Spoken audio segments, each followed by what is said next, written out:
बिस्मिल्लाहिर्रहमानिर्रहीम। जी मैं एक दफ़ा फिर स्टेटा ओपन करने लगा हूँ। यहाँ से स्टेटा ओपन हो गया हमारे पास। अब हम देखेंगे कि हम इसमें फ़ाइल को ओपन कैसे करते हैं। हम यहाँ देखते हैं कि हमारी जो पेरेंट वर्किंग डायरेक्टरी है वो कौन सी है। हमने इसको चेंज करना है जिस पे हमारी फाइल्स पड़ी हैं। पेरेंट वर्किंग डायरेक्टरी सामने से भी देख लेंगे तो यही आएगी हमारे पास। अब हम इसको चेंज करेंगे CD। तो हमारे पास पेरेंट डायरेक्टरी जो थी वो क्या थी, कोर्स के अंदर थी और वो थी C\group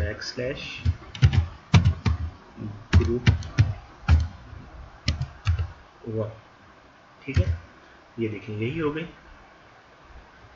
ठीक है, इसमें एक कमांड यूज होती है लिस्ट। अच्छा, इट्स नॉट वर्किंग। तो इसमें हमारी जो है ना वो पड़ी है डेटा फाइल्स वगैरह पड़ी है। अच्छा, हम क्या करते हैं, हम ये करते हैं कि हम चले जाते हैं इसके अंदर फर्दर फोल्डर है, मैं आपको ज़रा चेक करा दूँ। ये हमारे पास इसके अंदर डेटा फाइल्स का फोल्डर है। तो हम इसका फर्दर चेंज करते हैं CD करके, CD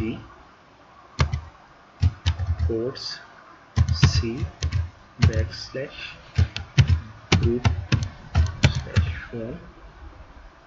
और फिर बैकस्लैश आपका डेटा फाइल्स।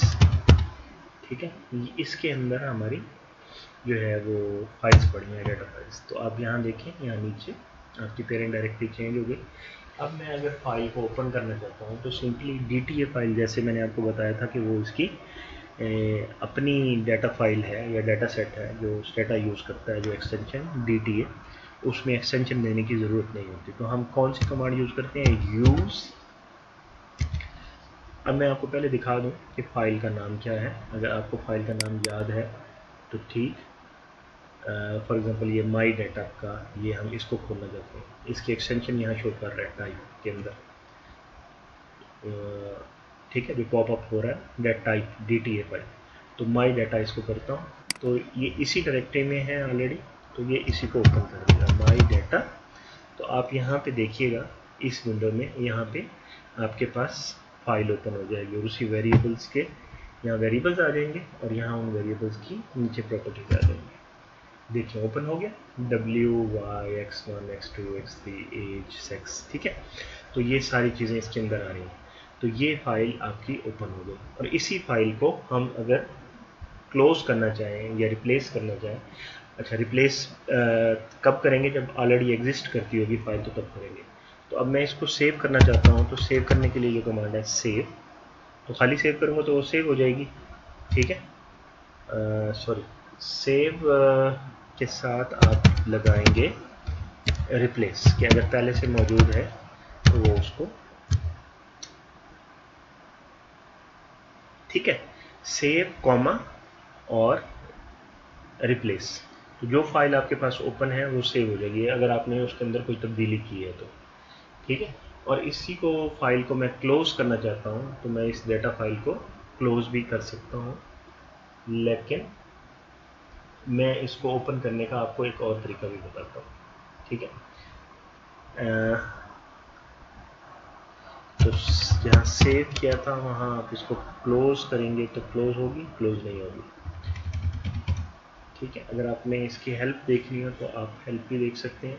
समहाउ मैं आपको ये बताता हूँ, इसी फाइल को अभी तो हमने यहाँ कमांड से ओपन किया ना, तो यहाँ से अगर आप ओपन करना चाहेंगे तो ओपन करेंगे, आप उस फाइल पे चले जाएं जिसको ओपन करना है। ठीक है, और ओपन करें तो ये ओपन होगा। मैं अगर किसी और फाइल को ओपन करूँगा, एक वक्त में एक ही डेटाबेस को ओपन करता है, दो को नहीं ओपन करता। फॉर एग्जांपल मैं यहाँ एक और फाइल को ओपन कर देता हूँ तो ये देखें और फाइल उसने ओपन कर दी। ठीक है, और जो कमांड नीचे चलाई है उसने यूज़ और डेटा की, तो यहाँ पे भी हमने यूज़ और डेटा फाइल का नाम लिखा था, तो उससे ये ओपन कर देता है फाइल को। ठीक है, लेकिन अगर हमने सपोज कोई ऐसी फाइल यूज़ करनी हो जो किसी और फॉर्मेट में हो, फॉर एग्जांपल एक्सेल के फॉर्मेट में अगर एक फाइल है और मैं उसको ओपन करना चाहता हूँ, तो उसको ओपन करने का क्या तरीका है। ठीक है, पहले ये देख लेते हैं फिर हम बाकी चीज़ों को देखते हैं। तो come to this file menu, ठीक है। वैसे उसके लिए हम कमांड भी यूज़ कर सकते हैं और यहाँ से हम कर सकते हैं फाइल इंपोर्ट करना पड़ेगा उसके लिए, ठीक है। इंपोर्ट में आप एक्सेल की एक्सेलएस फाइल भी उठा सकते हैं, डिमिलिटेड फाइल भी उठा सकते हैं, एसपीएसएस की भी उठा सकते हैं, सैस की भी उठा सकते हैं, डिफरेंट फाइल्स उठा सकते हैं, ठीक है। तो हम यहाँ से इजी है उठाना, ठीक है, आप उठा सकते हैं यहाँ से। तो फॉर एग्जांपल मैं एसपीएसएस की फाइल उठाता हूँ, I have already with me here SPSS की भी फाइल्स हैं मेरे पास, माई डाटा की फाइल एसपीएसएस फॉर्मेट वाली है, ठीक है। तो अगर आपने एसपीएसएस में कोई फाइल सेव की हुई है तो you can directly open here, तो उसकी एक कॉपी बना लेगा ये डीटीए के साथ और उसको यूज़ करेगा, ठीक है। तो हम क्या करते हैं, इसी में से इंपोर्ट करते हैं और एसपीएसएस की फाइल उठाते हैं, ब्राउज करें, उस जगह पे चले जाएं, इस फाइल को ओपन कर दें, ठीक है। और इसमें क्या करना है, सारे वेरिएबल्स को ले लिया आपने, variable label names and files, तो ओके कर दें, ठीक है। नेम्स टू लोड, अच्छा लोड जो करने हैं आपने उनको अब सबको सिलेक्ट कर लें, या तो या एक एक करके आप इसके अंदर लेते जाएं, ठीक है। सिलेक्ट करके एक एक करके आप इसको ले लें, या मल्टीपल फाइल्स को भी आप यानी ले सकते हैं। ये मैंने इनको सबको सिलेक्ट करके यहाँ पे उठा लिया, ओके कर दिया। Do you want to continue and replace data in memory, जो पहले खुली हुई है फाइल उसको आपने क्लोज करना है, यस वो क्लोज कर लिया और इसको उठा दिया, ठीक है। अभी अगर आप देखेंगे तो जो वेरिएबल्स के नाम थे वो चेंज हो गए, पहले हमने जो खोले थे वो और नाम थे, ठीक है। अब सपोज मैं इनके वेरिएबल्स के नाम चेंज करना चाहता हूँ, लेकिन उससे पहले हम क्या करते हैं, ये तो इजी हो गया कि आपने इंपोर्ट किया एसपीएसएस से, इसी तरह से आप इंपोर्ट कर सकते हैं फ्रॉम एक्सेल। मेरे पास एक्सएलएस की फाइल भी है, सीएसवी की भी है, मैं दोनों को ओपन करना चाहूँ तो दोनों को भी ओपन कर सकता हूँ, मैं यहाँ से उठाता हूँ, ठीक है। सीएसवी फॉर्मेट को मैंने किया है,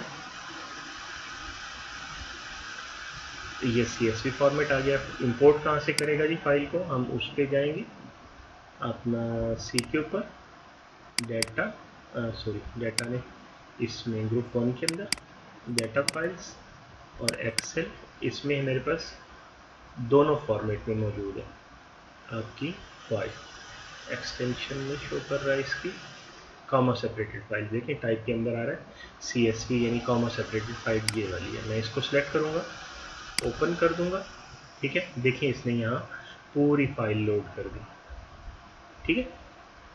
ओके करेंगे तो वो जो पहले फाइल ओपन की हुई है वो कहता है उसको बंद करके इसको ओपन कर दो, तो देखिए इसने उसको बंद करके इसको ओपन कर दिया। तो असल में ये फाइल डिफरेंट थी, स्टूडेंट्स की फाइल थी, वो माई डाटा की फाइल थी। इसी तरह से मैं अगर फाइल को इंपोर्ट करता हूँ एक्सएलएस फॉर्मेट से या एक्सएलएसएक्स के फॉर्मेट में से, जिससे भी करना चाहता हूँ, तो ब्राउज करूँगा, ठीक है। और यहाँ पे पड़ी हुई है माई डाटा की फाइल, डाटा फाइल एक्सेल के अंदर, ये एक्सएलएस फॉर्मेट पे आप चेक कर सकते हैं, माइक्रोसॉफ्ट एक्सेल वर्कशीट, ठीक है। इसको मैं ओपन कर लेता हूँ, यहाँ से ओपन हो गई। तो इसमें जो फर्स्ट रो है एज वेरिएबल नेम, जो पहली रो है इसको वेरिएबल नेम के, तो यानी ये पहली रो में क्या है, ईयर कंट्री नेम, ये आपका क्या आ रहा है बेसिकली, ये आपके first row as a variable name आ गया, ये ऊपर आ गया। इसको मैं हटाता हूँ तो ये नीचे आ जाता है, ABC आ जाता है, जैसे हम एक्सेल में शो करते हैं। तो इसको आप कर लें, ओके करेंगे तो पहले वाली फाइल को क्लोज करके इसको ओपन कर दें, ठीक है। कंट्री नेम, GDP वगैरह वगैरह ये सारी चीज़ें इसके अंदर आ जाए। तो in this way you can move forward.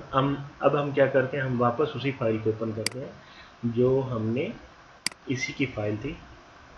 तो आप कहीं से भी फाइल ओपन कर सकते हैं, लेकिन नॉर्मली क्योंकि हम इसमें काम करेंगे तो ये माई डाटा के ऊपर हम जो पहले खोली थी फाइल इसी को खोल रहे। ये मैंने इसको खोल लिया, देखें ये WY, X1, X2, X3, as, sex, इस तरह से इनके नाम है। तो आप इस तरह से इनको यूज़ कर सकते हैं। तो अब हम ये देखते हैं कि इस फाइल के अंदर बेसिकली जो रिकॉर्ड्स हैं वो कितने हैं और हम इनको कैसे हम देख सकते हैं या खोल खोल कैसे सकते हैं। तो इसको हम खोलते हैं। इसके लिए हमारे पास यहाँ पे क्या है जी, डाटा एडिटर। अगर आप इसके ऊपर लाएंगे तो डाटा एडिटर और ब्राउज़र दोनों चीज़ें, ठीक है। तो हम इसको ब्राउज़ करेंगे। ये ब्राउज़ किया, देखें वही आपके वेरिएबल्स के जो नाम थे WY X1 X2 X3 as sex, ये सारे आ रहे हैं आपके पास उसी तरह से, ठीक है। और आप इसमें भी इस तरह से इसको देख सकते हैं, जैसे उसमें शीट होती है वैसे ही सेक्स एज X3, ठीक है।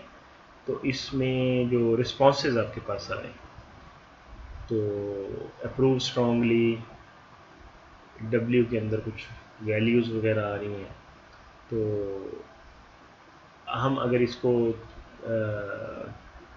इनके वेरिएबल्स के नाम को चेंज करना चाहें तो उनको चेंज भी कर सकते हैं, ठीक है।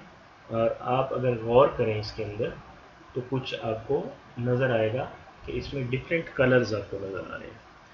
ये आपको ब्लैक के अंदर नज़र आ रहा है पूरा कॉलम, ये ब्लू में नज़र आ रहा है, ये भी ब्लू में नज़र आ रहा है, ये भी ब्लू में नज़र आ रहा है, ये रेड में नज़र आ रहा है आपको, और ये ब्लू में नज़र आ रहा है। तो आपके पास कितनी स्कीम्स हो गई, कलर स्कीम्स, 1 2 3, 3 कलर स्कीम्स आपको नज़र आ रही हैं। तो जो ब्लैक के अंदर नज़र आ रहे हैं वो तो हैं आपके वो वेरिएबल्स जो बेसिकली कौन से वेरिएबल्स हैं, जो इंटीजर हैं यानी न्यूमेरिक वेरिएबल हैं, वो इसके अंदर नज़र आ रहे हैं। और जो आपके पास वेरिएबल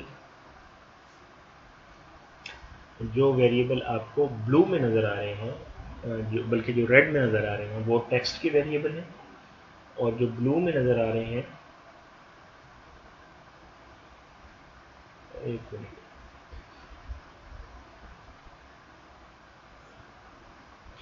तो ये जो वेरिएबल्स हैं बेसिकली इनको लिया गया है एज अ न्यूमेरिक वेरिएबल। अगर हम देखना चाहें इनको तो हम इनको यहाँ पे देख सकते हैं, इनकी टाइप के अंदर, जहाँ पे ये कर्सर है मेरा, फ्लोट, ठीक है। W is taken as float. Float जो है वो आपका न्यूमेरिक वेरिएबल होता है। Y के अंदर अगर आप आते हैं तो Y भी फ्लोट लिया हुआ है, लेकिन इसके अंदर जो वैल्यूज़ ली हुई हैं वो फ्लोट वाली नहीं है, इसलिए वो ब्लू के अंदर नज़र आ रही है। आपने इसके अंदर जो वैल्यू ली है, वैल्यू आपकी जो है वो टेक्स्ट की आ रही है इसके अंदर। इस तरह से इसको देखें, ये बाइट है, बाइट और फ्लोट में कुछ ख़ास फ़र्क नहीं होता X1। तो बाइट थोड़ा छोटा होता है और फ्लोट के अंदर जो है ना वो डेसिमल पॉइंट्स आ रहे होते हैं। तो इसको भी आपने न्यूमेरिक लिया हुआ है, लेकिन इसके अंदर वैल्यूज़ आप वो ले रहे हैं। और जो X2 है ये भी फ्लोट है, इसके अंदर भी आप वो वाली वैल्यूज़ ले रहे हैं। अब इसको देखते हैं एज को। एज का जो वेरिएबल है देखें, ये स्ट्रिंग के तौर पे str3 लिया हुआ है, स्ट्रिंग के तौर पे लिया हुआ है, और आखिरी वाला वेरिएबल भी फ्लोट के तौर पे लिया हुआ है। तो इसकी वैल्यूज़ को हम चेंज भी कर सकते हैं। देखें मैं यहाँ पे हूँ तो यहाँ आपकी ये वाली वैल्यू उसने उठाई हुई है, ठीक है। और अगर इसी विंडो के अंदर, ये ब्राउज़र विंडो है, ये देखिए यहाँ पे डाटा एडिटर ब्राउज़र आ रहा है, और अगर आप एडिट करना है तो चाहे तो यहाँ एडिट भी कर सकते हैं। ये वो पूछ रहा है कि एडिट करना है या नहीं करना, तो एडिट के अंदर आप इसके अंदर डायरेक्टली यहाँ पे भी एडिट कर सकते हैं और यहाँ पे भी एडिट कर सकते हैं, ठीक है। किसी के अंदर भी जाके, किसी वैल्यू के अंदर भी जाके आप उसको एडिट कर सकते हैं। तो इसके अंदर बेसिकली हमने लेबल्स सेट किए हुए हैं। ये वैल्यू इसकी 1 है, इसकी भी 1 है, इसकी भी 1 आ रही है, इसकी 2 आ रही है, इसमें मिसिंग वैल्यू है, इसमें 65 है, इसकी 2 आ रही है वैल्यू। तो इसमें डिफरेंट वैल्यूज़ आपकी वो ले रहा है। तो इसकी कोडिंग स्कीम है जो हमने बेसिकली यूज़ करनी, जो हम देखेंगे लेबल्स के अंदर ना। तो इस तरह से हम फाइल्स को ओपन करते हैं और इनको फर्दर हम इनको इस्तेमाल भी करेंगे, ठीक है। इस्तेमाल करने का जो तरीका है हम डिस्क्राइब करते हैं, तो डिस्क्राइब में वो हमें बता देता है कि इसके अंदर क्या कुछ है, ठीक है। तो फॉर एग्ज़ाम्पल मैं यहाँ पे कुछ कमांड देता हूँ, और जैसे हम इफ़ की कंडीशन लगाते हैं, अगर ऐसा हो तो फिर ये हो, तो वो कंडीशन भी हम यहाँ पे लगा सकते हैं। तो हमारे पास एक कमांड है टैब की, टैब, और हम वेरिएबल ले लेते हैं यही वाला, W ले लेते हैं, W को शो करें, टैबुलेट करें। इफ़ मैं उसके साथ कंडीशन लगा रहा हूँ, इफ़ यानी इसके मेरे पास जो जेंडर है उसके ऊपर मैं कंडीशन लगाता हूँ, जेंडर इज इक्वल टू 1, ठीक है। और साथ में मैं कहता हूँ कि ये इसकी फ्रीक्वेंसीज भी बताएं मुझे, कॉलम में भी और रो में भी, ठीक है। मैं इसको आपको अभी एक्सप्लेन करता हूँ। जेंडर नॉट फाउंड, अच्छा जेंडर की जगह हम क्या यूज़ कर रहे हैं, सेक्स यूज़ कर रहे हैं। तो हम इसको दोबारा करते हैं,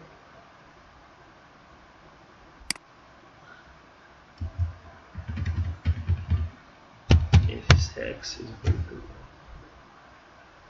ऑप्शन कॉलम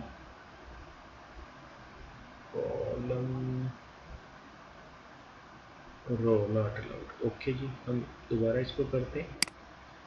तो इसको मैं अगर चलो सपोज हटा देता, फिर क्या करेगा देखिए, इसने इसको लिस्ट कर दी, फ्रीक्वेंसी उसकी नहीं बनाई उसने। सेक्स इज इक्वल टू 1 है तो उसमें इतनी वैल्यूज़ वो उठा के दे रहा है हमें। कितनी वैल्यूज़ होंगी, 496 वैल्यूज़। और ये उसकी फ्रीक्वेंसी आ रही है, बेसिकली परसेंटेज आ रही है, फ्रीक्वेंसी ये आ रही है। 0.2 वेट जो है वो 85 का है और इसकी कम्युलेटिव फ्रीक्वेंसी ऐड करता जा रहा है उसके अंदर, ठीक है। तो हम इसको कंटिन्यू करेंगे। हमने ये देख लिया कि हम फाइल को कैसे ओपन करते हैं, ठीक है। एक्सेल की हो, SPSS की हो या किसी और सॉफ्टवेयर की फाइल हो तो हम उसको ओपन कैसे करते हैं, अब हम उसकी मैनिपुलेशन सीखेंगे, ठीक है।